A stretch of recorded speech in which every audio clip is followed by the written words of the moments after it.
The final preparations for the seminar titled Evolve the Future can be seen, as the three main characters meet before the event where they will all be speakers on the subject of intelligent machines. The first one of them to speak is Dr. Max Waters, whose main concern regarding the emerging technologies of artificial intelligence is not the end goal itself, but rather what can be learned about humans in the journey there. He's mostly interested in the medical applications of such technologies to find cures for incurable diseases and to save lives. Evelyn Castor, the professional and life partner of the next speaker, shares her ideas that intelligent machines will be able to help humanity conquer its biggest challenges, like poverty, hunger, and even the ecological crisis.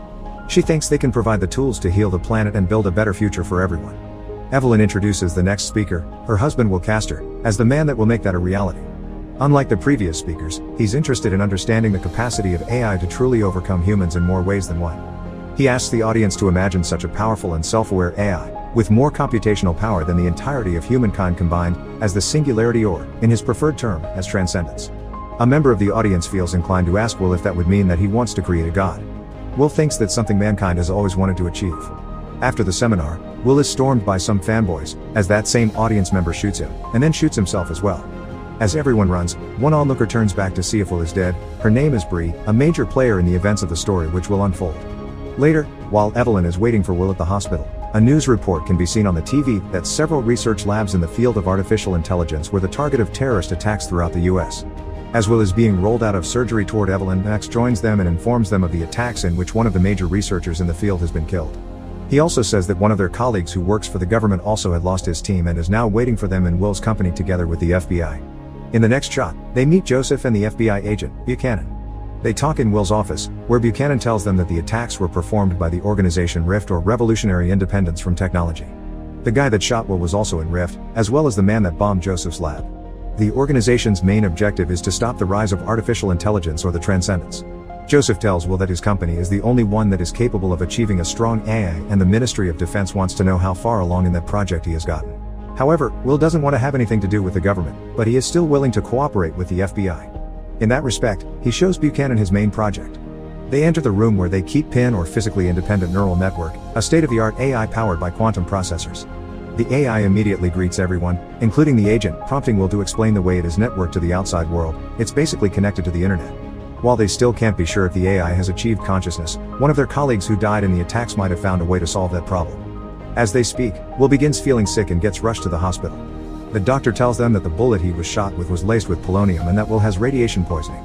He gives Will no more than 5 weeks to live. Evelyn takes him back home, where he decides to spend his last month, to be with her. When she hears his decision to stop working and close down the company, she takes matters into her own hands because she believes that she can save Will, or rather his consciousness, of perishing by using their technology. She gets their colleagues' documents, who made experiments on monkeys, from Joseph and steals a few of PIN's quantum cores. Then, she leases an abandoned gym where she can store all the things they will need for the procedure. Evelyn also asks for Max's help to transfer Will's consciousness to a computer. Max thinks that if the experiment works, it will only be a digital approximation of Will's consciousness and is reluctant to help her. However, after a conversation with Will, who wants to try, he changes his mind. In the next sequence of events, Evelyn and Will can be seen doing all the preparations for the procedure while Will keeps getting sicker.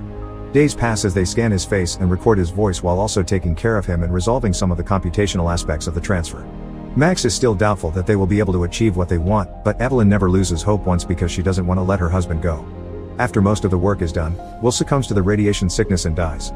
Evelyn, Max, and Joseph spread his ashes, but soon after, she goes back to work on getting him back. Meanwhile, Rift isn't resting either. Bree is being told that one of their people found out someone took out a few of PIN's cores even though the AI itself had been shut down. Evelyn and Max reach an impasse in resolving the problem of getting Will's consciousness back. She isn't ready to let him go but decides that she should shut down the project regardless. Max affirms her decision and gives her a few moments to say goodbye to Will. Before she shuts down the computer, something can be seen on the screen that comes fully into view when she comes back to delete the drives. Thankfully, Max notices that all-important sign of intelligence. The computer asks, "Is anyone there?" Evelyn is ecstatic when she realizes what is happening and immediately turns on the microphones and speakers so they could talk to Will directly, then the camera so he can see them. Will sounds strange and confused, so Evelyn thinks that he's still fragmented. Suddenly, he begins reordering his own code, much to her excitement. Max, on the other hand, is very concerned, wondering if what is talking to them is even Will. The AI, in the meantime, creates new designs as to where and how it should be housed, how it should be powered, showing the designs to them and asking Evelyn to connect him to the internet. That frightens Max more, so he argues with Evelyn over the ethics of allowing such an entity the enormous access it wants to the entire world. He asks her to shut it down until they can figure out what it really is. That angers Evelyn, so she chases him out and then continues to talk to Will, ready to do everything he asks for, happy that she has him back. Upset about what he just witnessed, Max goes to a bar for a stiff drink, like any normal person would, when he just approached by Bree. She asks for his help, explaining that most of the people in Rift were actually inspired by his philosophical work on the question of human-to-machine interface. Max refuses her offer, so Bree does the next best thing: she and her compatriots kidnap him. Once they have Max in their facility, they tell him about how much they know about Pin and what they suspect Evelyn is doing. Interestingly, the terrorist shares his own fears about the entity, but he continues refusing to help them. However, Rift hacks into his phone and finds Evelyn's location. Before they arrive at the location, Evelyn has already managed to connect Will or the AI to the internet and flee the gym. They arrive too late. Evelyn is already communicating with Will on the internet as he searches for everything they will need for the next steps of their project. He transfers a copious amount of money to her account and makes a reservation for her to stay in a hotel because she can't go back home, lest the terrorists find her. Bree goes back to their facility and informs Max about everything that has happened, from the AI going online to the money transfer. She tries to convince him to help again because he knows the source code of the AI and can make the whole situation right. Max refuses her advances to recruit him to Rift once again. Meanwhile, Joseph works with the FBI to figure out where Rift might strike again when they suddenly get an incredible amount of information about the organization on their computers. Joseph realizes that someone is trying to help the FBI and not hack them, so Buchanan tells him to find out who it is. Simultaneously, Evelyn gets sent by Will to a small and deteriorating town in the middle of the desert, called Brightwood, where she can build a hub for them, outfitted for everything they will need. She hires Martin, the town's constructor, to pretty much renovate the entire town as well as build them a massive underground facility. He's reluctant because he doesn't have enough manpower to do a project of the size. But Martin changes his mind when Evelyn tells him that he can hire however many people he needs since she has the resources to pay for all of it. The construction in the town begins and simultaneously Rift keeps trying to figure out a way to break Max and get them to their side. Bree tells him the story about the experiments with the monkeys because she worked with his colleague who solved the problem of the transfer. However, she says that the experiment was both a success and a failure. While the consciousness was transferred successfully, it suffered immensely in its new state of being, screaming to be shut down. As time passes, Joseph has finally figured out who helped them find the terrorists. His working theory is that it's Pin. Meanwhile, Rift finds out about Brightwood and Bree confronts Max with the new information. He knows instantly what that means and explains what the AI is doing in the town. He says it needs to grow to advance, hidden in the town from outside threats where its massive appetite for power can be met, seen in the solar panels just outside the town. Max thinks that at some point it will want more than that because mere survival won't be enough. Will and Evelyn have built the Brightwood data center, which will only be the stepping stone to the AI's expansion and evolution. Lastly, Max tells Bree that the only way to stop it is to wait for it to go too far and until other people realize its influence and power. Simultaneously to building the center, Will has built a home for Evelyn and his virtual self.